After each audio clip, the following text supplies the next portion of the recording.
रही विकास में अग्रसर सरकार, जनगण मन के हुए सपने अब साकार। अब हम जैसे युवाओं को टेंशन लेने की कोई जरूरत नहीं है, क्योंकि उत्तराखंड सरकार के मुख्यमंत्री स्वरोजगार योजना के जरिए हम युवाओं को रोजगार से जोड़ा जा रहा है। अलग अलग विभागों में चलाई जा रही अन्य रोजगार योजनाओं का लाभ देने के लिए अब एक ही जगह पर कैंप लगाकर सारी औपचारिकताएं पूरी की जा रही हैं। इसके साथ ही नैनो उद्यम जैसे सिलाई, बुनाई, फल सब्जी विक्रेता, ऐसे लोगों को भी सरकार वित्तीय अनुदान दे रही है। धामी जी की सरकार ने कोरोना काल में प्रभावित हुई भर्ती प्रक्रियाओं में युवकों को बड़ी राहत देते हुए समूह ग और ख के पदों पर आयु सीमा में 1 वर्ष की छूट दी है।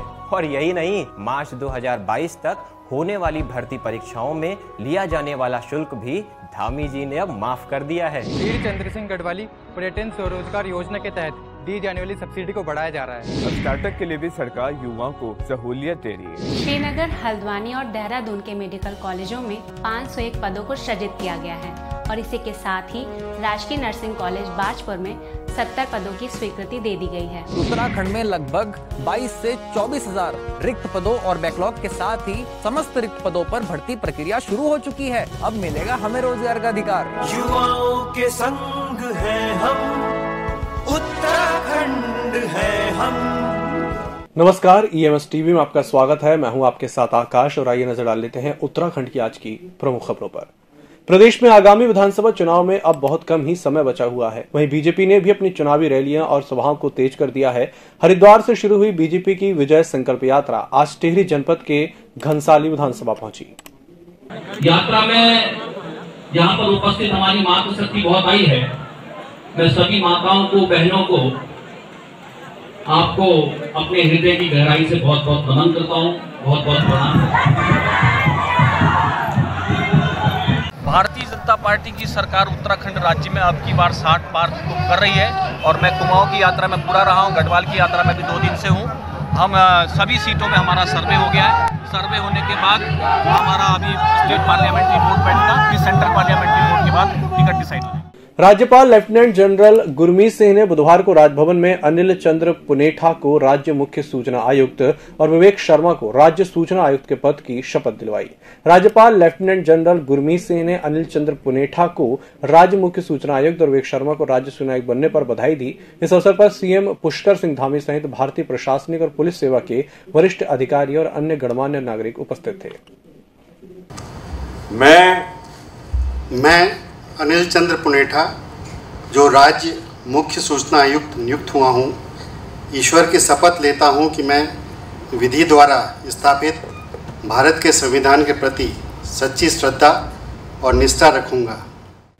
बुलीबाई ऐप मामले में साइबर क्राइम मुंबई पुलिस और एसटीएफ देहरादून की टीम के साथ देर रात कोटद्वार पहुंची। मुंबई पुलिस ने यहां से मयंक रावत नाम के एक युवक को गिरफ्तार किया है। मुंबई पुलिस ने कोटद्वार के शिबूनगर इलाके की राजेंद्र नगर कॉलोनी से युवक को उसके घर से गिरफ्तार किया है।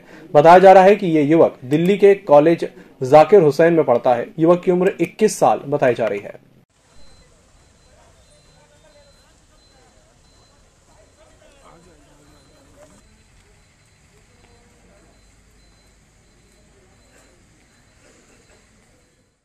उत्तराखंड विधानसभा चुनाव में अब कुछ ही समय शेष रह गया है। ऐसे में भाजपा सरकार विजय संकल्प यात्रा के जरिए जनता को अपने 5 साल के विकास कार्यों को गिनाने में जुटी हुई है, जिसको लेकर अब प्रदेश कांग्रेस अध्यक्ष गणेश गोदियाल ने सरकार पर निशाना साधा है। गोदियाल का कहना है कि भाजपा सरकार ने इन 5 सालों में जनता से किया हुआ एक भी वादा पूरा नहीं किया। उन्होंने कहा कि सरकार ने सिर्फ आज तक एक वादा पूरा किया है, जनता की आंखों में धूल झोंकने का। उन्होंने कहा कि आज लाखों लोग अपनी मांगों को लेकर सड़कों पर उतरकर आंदोलन कर रहे हैं, लेकिन उनकी सुध लेने वाला कोई नहीं है। यही सत्य है कि उन्होंने एक वायदा किया होगा, वही वायदा पूरा हुआ होगा, और वो वायदा था कि जनता की आंखों में धूल झोंकेंगे।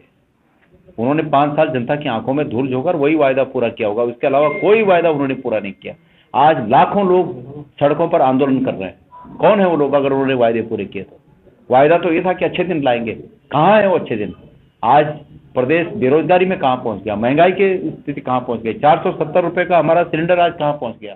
एक बार फिर मौसम ने उत्तराखंड में अपना मिजाज बदल लिया है। कल से ही उत्तराखंड के अलग अलग हिस्सों में बारिश और बर्फबारी देखने को मिल रही है। अगर देहरादून की बात करें तो यहां सुबह से ही रिमझिम बारिश हो रही है। मौसम विभाग के निदेशक विक्रम सिंह ने कहा कि 2200 से 2500 फीट ऊंचाई वाले क्षेत्रों में बर्फबारी होने की संभावना है। उत्तराखंड के लिए मौसम की बात करें, आज 5 तारीख जनवरी की हो गई है और आप देख रहे हैं कि प्रदेश में जो बारिश का सिलसिला वो शुरू हुआ है। एक जो पश्चिमी विक्षोभ निकल रहा है उसकी वजह से आज प्रदेश में ज़्यादातर जगहों में हल्की से मध्यम बारिश और साथ साथ जो बर्फ़बारी है जो हमारे 2200 या 2500 मीटर और उससे अधिक ऊंचाई के जो क्षेत्र हैं तो उसमें हल्की से मध्यम दर्जे तक की बर्फ़बारी भी वो भी देखने को मिलेगी। साथ ही जो अंदर के डिस्ट्रिक्ट्स है आज के लिए अगर बात करें तो जिसमें कि उत्तरकाशी, चमोली, पिथौरागढ़, रुद्रप्रयाग, बागेश्वर, तो इनमें जो 2500 मीटर या उससे अधिक ऊंचाई के क्षेत्र हैं 3000 मीटर आसपास तक के हैं तो उनमें कहीं कहीं आप देखेंगे कि भारी बर्फबारी भी एका दुक्का जगहों में इन डिस्ट्रिक्ट्स में देखने को मिली। रुड़की के मंगलौर में लिब्बरहेड़ी गन्ना समिति में गन्ना मंत्री स्वामी यतीश्वरानंद पहुंचे, जहां पर उन्होंने गन्ना किसानों के लिए विभिन्न योजनाओं का लोकार्पण किया, जिसमें गन्ना मंत्री स्वामी यतीश्वरानंद मंगलौर के हरजौली जट्ट गांव में 100 मीट्रिक टन उर्वरक बिक्री केंद्र सहित गन्ना समिति के वेबसाइट और किसानों का इंक्वायरी कार्ड का शुभारंभ किया।